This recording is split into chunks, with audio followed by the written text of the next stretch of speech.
বাপের উপরেও যে পাপ থাকে এটা ভারত ভুলে গিয়েছিল। ভারতের বিরুদ্ধে এবার বাংলাদেশের পাশে বুক চিতিয়ে দাঁড়িয়েছে পাকিস্তান এবং তুরস্ক। বাইরাক্তার TB2 ড্রোনের পর এবার বাংলাদেশকে অ্যাটাক যুদ্ধবিমান দিচ্ছে তুরস্ক। সিরিয়া যুদ্ধে ম্যাজিক দেখানো T1 T9 যুদ্ধবিমান এবার বাংলাদেশের সেনাবহরে যুক্ত হচ্ছে।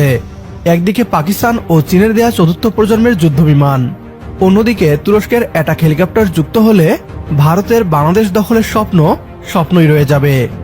ভারতের বিরুদ্ধে বাংলাদেশের পাশে যেভাবে দাঁড়িয়েছে পাকিস্তান এবং তুরস্ক তা দেখে আতঙ্কিত পশ্চিমবাংলার মিডিয়া।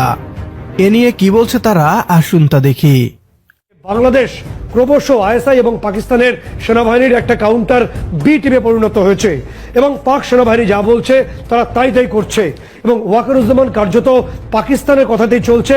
দুটো বিষয়ের উপর দাঁড়িয়ে সে তথ্য আসছে। প্রথমত সম্ভবত বাংলাদেশ চীনের কাছ থেকে J-10C fighter jet single seat অর্থাৎ সিঙ্গেল ক্রিউ মেম্বার থাকবে, সিঙ্গেল ইঞ্জিন এবং মাল্টিরোল প্লেয়ার যে ফাইটার জেট, সেই ফাইটার জেট তারা কিনতে চলেছে। একই সঙ্গে আরও একটি তথ্য পাচ্ছি যে পাকিস্তান থেকে JF-17 যেটা চীন এবং পাকিস্তান একসঙ্গে বানিয়েছিল, এই পাকিস্তানি ফাইটার জেট বাংলাদেশ কিনতে চলেছে।